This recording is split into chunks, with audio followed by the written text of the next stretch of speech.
नमस्कार, आप देख रहे हैं प्योर पॉलिटिक्स, साथ में आपके शिखा ठाकुर। बीजेपी का संकल्प पत्र यानी कि मैनिफेस्टो जारी कर दिया गया है। जेपी नड्डा ने जारी किया है संकल्प पत्र। संकल्प पत्र का पहला भाग इस समय जारी, 2 और भाग हैं जो बाद में जारी किए जाएंगे। बीजेपी के संकल्प पत्र में महिलाओं पर ज्यादातर फोकस रहा है और अगला जो 2 भाग है उसमें जाहिर है अलग अलग योजनाएं भी बीजेपी की तरफ से लागू करने का वायदा किया जाएगा, लेकिन फिलहाल महिलाओं पर फोकस करते हुए जेपी नड्डा ने बीजेपी के मैनिफेस्टो को जारी किया है। संकल्प पत्र है जिसे जेपी नड्डा द्वारा जारी किया गया। दिल्ली चुनाव के मद्देनजर जो पॉलिटिकल पार्टीज हैं इस समय अपनी मैनिफेस्टो को तैयार कर रही है और लोगों के सामने पेश कर रही है।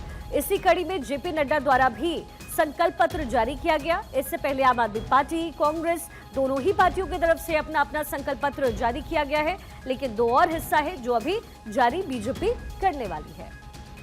भारतीय जनता पार्टी के संकल्प में इस बात को जोड़ते हैं कि दिल्ली की महिलाओं को 2500 रुपये प्रति माह देने का संकल्प भारतीय जनता पार्टी लेती है।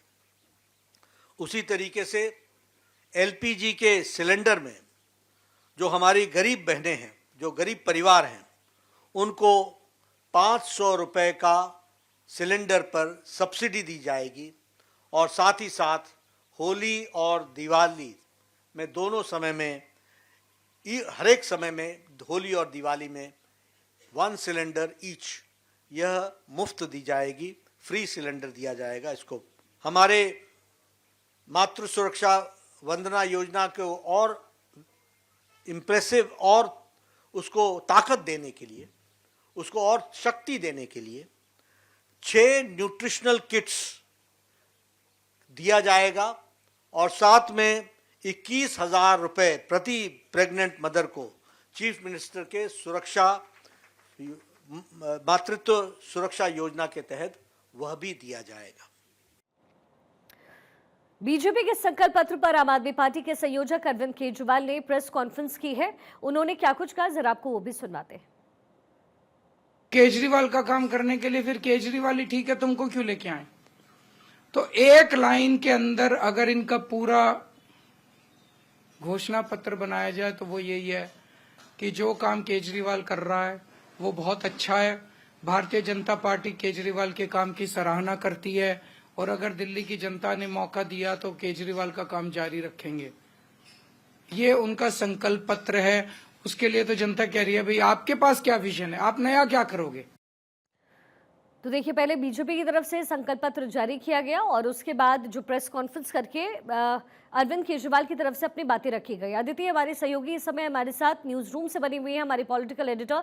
अदिति, अलग अलग वायदे लगातार किए जा रहे हैं, संकल्प पत्र जारी किया जा रहा है, बीजेपी कह रही है ये तो भाग 1 है, 2 और आना बाकी है। बिल्कुल शिखा, और बहुत ही रोचक, भले ही 70 सीटों वाली दिल्ली आज इतना रोचक मैदान के ना सिर्फ 1, 2, 3, 4, 5, आप बस फहरिस्त गिनते जाइए, इतनी सारी पॉलिटिकल पार्टियां चुनावी मैदान में आ गई हैं और यहां तक कि एनसीपी आ गई है। एनसीपी कौन? शिंदे गुट, और शिंदे गुट यानी कि एनडीए परिवार का हिस्सा, और उन्होंने 30 सीटों में से एक बड़ी संख्या में मुस्लिम चेहरे अनाउंस किए हैं। तो अब आप समझ सकते हैं कि किस तरीके से भी अरविंद केजरीवाल को रोकने के लिए भारतीय जनता पार्टी ने पूरी चौतरफा जो है जिसे कहते हैं कि घेराबंदी कर ली है। अब आप देखिए, सबसे रोचक बात यह है, ये पहली बार है कि नया पैटर्न कि चाहे कांग्रेस हो, एक दिन एक अनाउंस होता है, फिर 2 दिन बाद दूसरी अनाउंस होती है योजना, फिर तीसरे दिन तीसरे अनाउंस होती है। यानी कि जैसे 100 मीटर रेस होती है कि पहले तुम भागो, फिर तुम्हें भागते हुए देखते हुए हम अपनी स्पीड बढ़ाएंगे या स्पीड घटाएंगे। तो और आज भारतीय जनता पार्टी ने भी 3 फेज में जो संकल्प पत्र हैं, पहला, दूसरा, तीसरा, और आम आदमी पार्टी को भी इसी बात का इंतजार है। सरकार में रहते हुए आम आदमी पार्टी ने हिंदुत्व कार्ड भी खेल लिया। आम आदमी पार्टी ने अपने तमाम, पहले महिलाओं को बस सेवा थी तो अब बच्चों को भी बस सेवा है, जो स्टूडेंट्स हैं। तो अब ये देखा जा रहा है कि अगर तुम इतना ऐलान करोगे तो जिसे बहुत ही आम भाषा में कहा जाए तो आपने कभी पुरानी पिक्चरों में या कभी असलियत में देखा हो कि किसी पर बोली लगती है तो पहले 100 रुपये, तो सामने वाला कहता है 200 रुपये। तो जाहिर तौर पे ये मुकाबला बहुत रोचक हो गया है और इसको और बेहतर तरीके से समझने के लिए, ये दिल्ली देश की राजधानी है और राजधानी सुन के इठलाठी है, लेकिन जो विकास दिल्ली का होना चाहिए था वो शायद ही कुछ लोग ये कहते हैं शीला दीक्षित के समय होने के बाद से अब नहीं हुआ।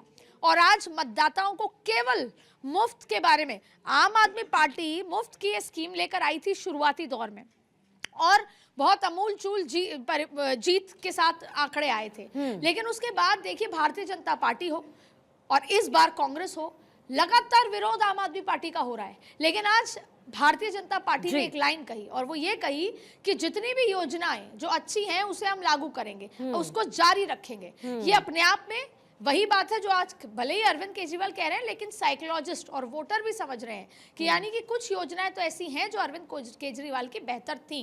तो भारतीय जनता पार्टी भी यही करना चाहती है जो अरविंद केजरीवाल कर रहे थे। अरविंद केजरीवाल जो कर रहे हैं उसमें कुछ नयापन नहीं ला पा रहे हैं, बल्कि वो बार बार ये कहते आए, पिछले 10 साल में 200 बार वो ये कहते आए कि दिल्ली में विकास इसलिए नहीं हो रहा क्योंकि एलजी ने काम नहीं होने दिया, क्योंकि केंद्र सरकार ने काम नहीं होने दिया। सवाल ये उठता है कि ये तो आगे भी होगा। अरविंद केजरीवाल से ये सवाल है कि यही एलजी होंगे, यही सिचुएशन होगी, फिर काम आप तब कैसे करेंगे? किस बात पे आप वादे कर रहे हैं? अगर इन वादों को तब नहीं सैंक्शन मिला तो आप कैसे करेंगे? तो क्या केवल और केवल पहले वोट दो, एक तख्ती लेकर खड़े हैं कि पहले वोट दो, हम आपको ये मुफ्त देंगे? और जी बिल्कुल, ये जो योजनाएं हैं वो यही बता रही हो और आपने बिल्कुल ठीक कहा, बिल्कुल सटीक विश्लेषण है कि एक एक करके मैनिफेस्टो जारी किया जा रहा है। तुम जो दिखाओगे उसका अगला हम उसकी काट लेकर आएंगे। अदिति, बड़ी खबर मिल रही है जिसका जिक्र आप भी कर रही थी, एनसीपी अजित गुट की तरफ से 30 उम्मीदवारों की सूची जारी की गई। दिल्ली विधानसभा चुनाव के लिए लिस्ट जारी की गई है। बुराड़ी से रतन त्यागी एनसीपी के कैंडिडेट, बादली से मुलायम सिंह एनसीपी के उम्मीदवार, रिठाला से लखन प्रजापति को टिकट, मंगोलपुरी से खेमचंद बसवाला को टिकट दिया गया है, शालीमार बाग से मोहम्मद उस्मान को टिकट दिया गया, चांदनी चौक से खालिद उर रहमान को एनसीपी की तरफ से उम्मीदवार बनाया गया। आदित्य, इसे कैसे देख रही है, क्योंकि ये तो सहयोगी पार्टी है बीजेपी की, एक तरीके से देखा जाए कि वोट कटवा की भूमिका एनसीपी निभाएगी दिल्ली चुनाव में? पहली बात तो भारतीय जनता पार्टी ने 70 विधानसभा सीटों में मैन टू मैन मार्किंग कर दी है। ऐसा नहीं है कि हरियाणा में नहीं थी, पर हरियाणा में जाति टू जाति मार्किंग हुई थी, पर यहाँ मैन टू मैन। अब पहली बात आपको ये समझते हैं, एक तरफ है हिंदू वोट, एक तरफ है मुस्लिम वोट। हम हिंदू में भी फर्दर आएंगे। अब मुस्लिम वोट जिसके पास जाएगा उसकी एज रहेगी जो आज तक आम आदमी पार्टी के पास गया है। अब सबसे पहले मैदान में उतरी कांग्रेस।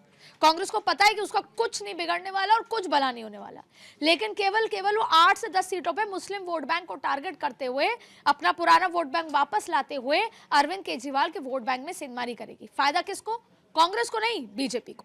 फिर आए एआईएमआईएम, वो भी आए मैदान में कि फर्दर वोट को सेंधमारी की जाए।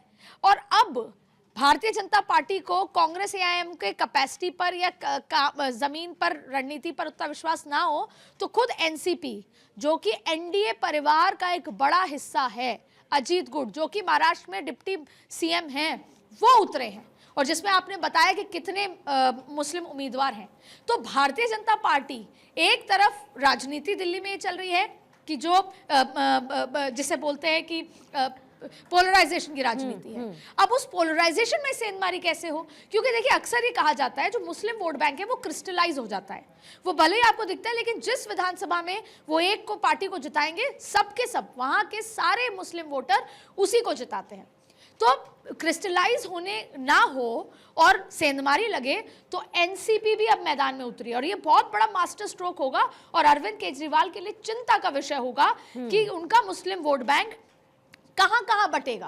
और क्योंकि एनसीपी भी अपना मैनिफेस्टो लाएगी और जाहिर तौर पे एनसीपी अगर सत्ता में बीजेपी आती है, एनसीपी एनडीए का हिस्सा होगी, तो जाहिर तौर पे वो सारी योजनाएं उनको भी मिलेंगी। तो ये एक चिंता की बात हो गई है अरविंद केजरीवाल के लिए। अब अभी तो बात हम कर रहे थे हिंदू और मुस्लिम वोटर्स की, अब हिंदुओं में भी दलित वोटर एक बड़ा वोट बैंक है, और भारतीय जनता पार्टी ने मैन टू मैन मार्किंग, जितने भी देश भर के दलित लीडर्स हैं उनको साइलेंटली, जो जैसे बोलते हैं कि जब 8 बजे प्रचार खत्म होने के बाद वो घर घर जाकर दलित के जो परिवार हैं उनसे बात करते हैं, उनके जो मुखिया हैं, नेता हैं, उनसे बात करते हैं। जो माइक्रो मैनेजमेंट महाराष्ट्र में हुआ वही माइक्रो मैनेजमेंट दिल्ली में किया जा रहा है। अब ये क्यों हो रहा है? बार बार सबको पता है क्यों हो रहा है, लेकिन एक बात समझिए, ये दिल्ली का जो दरिया है ये आग का दरिया बन गया है। अग्नि परीक्षा अरविंद केजरीवाल के लिए है, लेकिन डू और डाई की सिचुएशन किसके लिए है? ये डू और डाई की सिचुएशन है खुद अमित शाह, नरेंद्र मोदी के लिए, क्योंकि अगर तीसरी बार इतने बड़े मैंडेट के साथ अरविंद केजरीवाल आ जाएंगे तो वो दिल्ली का फर्क नहीं पड़ेगा, लेकिन देश की राजनीति में बहुत बड़ा कद होंगे। लेकिन इसी बात की चिंता कांग्रेस को है। एनसीपी को चुनावी मैदान में उतारने का फैसला ये किस पर भारी पड़ने वाला है? क्योंकि कहा यह जा रहा है कि कांग्रेस भी ये समझ रही है कि बीजेपी और आम आदमी पार्टी के बीच में वो कहीं एग्जिस्ट नहीं कर रही है इस चुनाव में कम से कम, और ऐसे में इसलिए वो ज्यादा तवज्जो भी नहीं दे रही या फिर कह सकते हैं ज्यादा एफर्ट नहीं लगा रही, क्योंकि उन्हें पता है कि वो वोट कटवा की भूमिका निभाएंगे इस बार। देखिए, मैं जब शपथ समारोह में गई थी तो महाराष्ट्र में, तो पहली बार वो बहुत रोचक नज़ारा था, जहां एक तरफ बाला साहेब ठाकरे के या भगवा रंग में पूरा मैदान सजा हुआ था, वहीं दूसरी तरफ मैंने देखा कि बहुत सारे मुस्लिम भाई बहन वहां पर आए थे और एनसीपी के समर्थन के लिए आए थे और नारे लगा रहे थे। और जब हम पूछ रहे थे कि अब क्या अपने भारतीय जनता पार्टी के साथ हैं, तो उन्होंने कहा हम अजीत भाई के साथ हैं। और वो सेंटिमेंट हमने देखा जहां पर सब लोग एक साथ एक मैदान में, आजाद मैदान में नजर आ रहे थे, वहां कोई भेदभाव नजर नहीं आ रहा था। यानी कि कहीं ना कहीं विकास की राजनीति के लिए जो मुस्लिम समुदाय है उन्होंने एनसीपी को चुना, और जाहिर तौर पे एनसीपी को चुनने का क्या मतलब है, जाहिर तौर पे एनडीए को चुना, और एनडीए में बड़े भाई में भारतीय जनता पार्टी है विकास की राजनीति के लिए। अब देखिए, यहाँ पर आए डेफिनेटली एनसीपी वोट काटने के लिए, लेकिन अगर कोई मुस्लिम प्रत्याशी उतरा है उसी विधानसभा के बीच का, तो जाहिर तौर पे वहां का मुस्लिम समुदाय ये सोचेगा कि क्यों ना हम अपने मुस्लिम भाई को ही वोट दें। तो ये एक बहुत बड़ी स्ट्रैटेजी है। और अब देखिए कहां कहां घेराबंदी नहीं की। सबसे पहले तो झुग्गी झोपड़ियों में, झुग्गी झोपड़ी ऑटो वाले एक बड़ा वोट बैंक है अरविंद केजरीवाल का। सबसे पहले तो वहां जब झुग्गियों की जगह घर बनेंगे, ये एक सपना है किसी का भी, जो उनको झुग्गियों को पता है कि नहीं पूरा हो सकता, लेकिन अगर पूरा होने का समय है और नरेंद्र मोदी ने कहा है तो क्या पता पूरा हो जाए, तो उस वादे पर क्या पता वोट स्प्लिट हो जाए। और ठीक ऐसे ही विकास के लिए भारतीय जनता पार्टी पे विश्वास करें या ना करें, लेकिन एनसीपी पर करके, क्योंकि महाराष्ट्र एक एग्जाम्पल है, यह अरविंद केजरीवाल की चिंता की एक बड़ी बात है। ठीक वैसे ही जिस दिन बीजेपी को चिंता हुई थी जब ग्रंथियों को या जो पुजारियों के लिए 18,000 की बात कही गई थी सैलरी की, तो भारतीय जनता पार्टी का मंथन हुआ था कि किस तरीके से ये सब हुआ। और एक और बात है, ये हम दूरगामी बात कर रहे हैं, ये 8 तारीख को चर्चा करेंगे। अगर अरविंद केजरीवाल 40 के ऊपर रहे, मतलब 40 तक भी आए, तो ये अरविंद केजरीवाल के लिए बहुत अच्छे, या उनकी पार्टी के लिए, उनकी सरकार के लिए बहुत अच्छे संकेत नहीं होंगे। अगर 40 भी, अरविंद केजरीवाल को अगर 5 साल मुख्यमंत्री बने रहना है या उनकी पार्टी को सत्ता में रहना है, तो उनको 50 से ऊपर आंकड़ा करना होगा, जाहिर है। क्योंकि अक्सर कई बार होता है कि 40 का आंकड़ा फ्रेजाइल है जब 70 की विधानसभा है, और उसमें कब कौन नाराज हो जाए, कब सरकार का साथ छोड़ के दूसरे पाले में चला जाए, और जिसको भले ही ऑपरेशन लोटस जैसा नाम करार दे दिया जाएगा, लेकिन अगर 40 से नीचे या 40 तक आते हैं तो आम आदमी पार्टी की सरकार को खतरा होगा। लेकिन भारतीय जनता पार्टी ने, चाहे योजनाओं की बात कर लें कि अरविंद केजरीवाल की तमाम वो योजनाएं जारी रहेंगी, महिलाओं के लिए होगा, बुजुर्गों के लिए होगा, बच्चों के लिए होगा, झुग्गी झोपड़ी वालों के लिए होगा, ऐसी कोई स्कीम नहीं। बिजली हो गया, पानी हो गया, पॉल्यूशन हो गया, नरेंद्र मोदी का चेहरा हो गया, योगी आदित्यनाथ की रैलियां होंगी, दलित समुदाय की बिल्कुल मैन टू मैन मार्किंग हो गई, मुस्लिम समुदाय में सेंधमारी हो गई। तो आम आदमी पार्टी को घेर लिया गया है। अब ऐसे में ये इटलाती हुई दिल्ली, जो देश की राजधानी है, जो विकास के लिए तरस रही है, वो इस बात का भी इंतजार कर रही है कि 8 तारीख को कौन होगा जो मेरे पर राज करने वाला है। अदिति, अगर पुरानी कुछ ग्राफ्स को देखें और आंकड़ों को देखते हैं, जितना मैंने पढ़ा और समझ में आया, जो बहुत सारी सीटें दिल्ली की विधानसभा की ऐसी हैं जिसपे हार और जीत का अंतर बहुत कम रहा है, शायद 5,000, शायद 2,000, और कई दफे वो 500-600 का भी अंतर रहा है। मैं इससे पहले की भी चुनाव की बात कर रही हूँ। तो ऐसे में ये अंतर क्रॉस कैसे होगा? जाहिर है बीजेपी इसको लेकर के जद्दोजहद कर रही है, क्योंकि अगर मैन टू मैन मार्किंग हुई है तो ये देख करके हुई है कि वोट का जो फासला है जीत और हार का, वो ज्यादा ना बढ़े। ठीक वैसे ही जैसे कांग्रेस सबसे पहले चुनावी मैदान में उतर रही थी, और कांग्रेस ये कहती है कि दिल्ली तो हमारी थी, भले ही वो आज भी शीला दीक्षित के नाम का बहुत प्रचार नहीं कर रहे हो, लेकिन उनको लगता है कि दिल्ली तो हमारी थी। तो उसमें सबसे पहले उन्होंने चिन्हित करा, सर्वे कराया कि वो कौन सा इलाका है जहाँ पे सबसे ज्यादा मुस्लिम वोट है, और उन्होंने उन 8 से 10 सीटों 12 सीटों को गिन लिया। वैसे ही भारतीय जनता पार्टी जिस दिन चुनाव के लिए बैठी उस दिन सबसे पहले ये कहा कि हमारी वो कौन सी सीट है जिसमें हमारे लिए मार्जिन कम था, वो हमारी ए कैटेगरी सीट्स है। 8 सीटों पे तो उनके विधायक थे, तो A+ कैटेगरी हो गई। ए कैटेगरी कौन सी है? जिसमें बहुत कम मार्जिन से वो हारे थे जी। तो उस कम मार्जिन को पूरा करने के लिए आपका पूरा डेटा आया कि वो कौन से इलाके थे जहां नहीं जीत पाए, तो उस इलाके में माइक्रो मैनेजमेंट हुआ है। चुनाव टीवी चैनल्स पर नहीं दिखा कि यहाँ पर चुनाव प्रचार हो रहा है, वो इंटरनल चुनाव प्रचार हो रहा है। ठीक वैसे ही जैसे 8 महीने से झुग्गी झोपड़ियों का हो रहा है, ठीक वैसे ही जैसे चुपचाप दलित महिला बहनें, जो दलित परिवार हैं उनसे बात हो रही है, जाटों से बात हो रही है। आप देखिए प्रवेश वर्मा को आगे करना, भले ही जाट बीजेपी से कैसा रहता है लेकिन दिल्ली में कैसा रहेगा, ये कहीं ना कहीं जाटों में संदेश है कि हो सकता है सरकार आए और प्रवेश वर्मा मुख्यमंत्री बन जाए, जिसका बड़ा मैसेज वेस्टर्न यूपी के साथ साथ हरियाणा, दिल्ली, जयपुर, राजस्थान तो जाएगा ही, लेकिन एक जाटों में भी उम्मीद है कि क्या पता दिल्ली में जाट चेहरा मुख्यमंत्री बन जाए। तो वो भी कहीं ना कहीं इस बात का उम्मीद है, क्योंकि उनको पता है कि वहां तो अरविंद केजरीवाल बनेंगे और कांग्रेस में अजय माकन होंगे या कोई और चेहरा होगा, तो जाट अगर बनेगा तो बीजेपी में।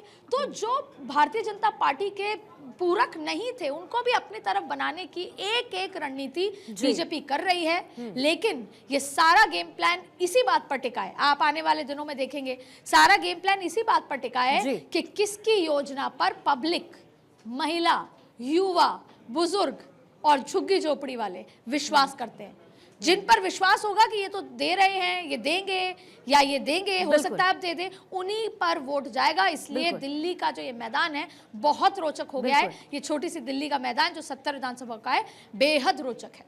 और इसीलिए अदिति, कोशिश तमाम पॉलिटिकल पार्टीज की यही है कि कोई भी स्टोन अनटर्न्ड ना रह जाए। बहुत बहुत शुक्रिया अदिति इस पूरे विश्लेषण के लिए।